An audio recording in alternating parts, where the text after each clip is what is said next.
അപ്പോൾ ഇന്ത്യയും നമീബിയയും തമ്മിലുള്ള മത്സരം അവസാനിച്ചിരിക്കുകയാണ്. അപ്പോൾ നമീബിയെ ഇന്ത്യ തോൽപ്പിച്ചിരിക്കുകയാണ്. എല്ലാ ബാറ്റ്സ്മാൻമാർക്കും അങ്ങനെ വിചാരിച്ച ഇതിൽ ഫോം ആകാൻ സാധിച്ചില്ല.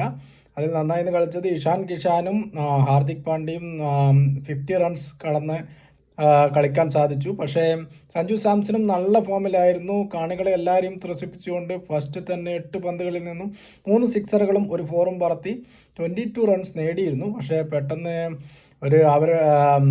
ഒരു ബോളിംഗ് അറ്റാക്കിൽ കുടുങ്ങിയായിരുന്നു. അവർ പ്ലാൻ ചെയ്ത മാതിരി സഞ്ജു ബാറ്റ് ടച്ച് ചെയ്യുകയും ക്യാച്ചാവുകയും കറക്റ്റ് ഫീൽഡറിൻ്റെ കയ്യിൽ പോയി വീഴുകയും ചെയ്തു. പക്ഷേ കുഴപ്പമില്ല, സഞ്ജു സാംസണിന് ഇനിയും അവസരം കിട്ടുമെന്നാണ് പ്രതീക്ഷിക്കുന്നത്. പക്ഷേ ഇന്ന് ഇന്ത്യ നല്ല രീതിയിൽ തന്നെ ഇന്ത്യക്ക് പെർഫോം ചെയ്യാൻ സാധിച്ചു. പക്ഷേ ഇതിൽ കൂടുതൽ 300 റൺസ് വരെ അടിക്കുന്നതായിരുന്നു പ്രതീക്ഷിച്ചത്.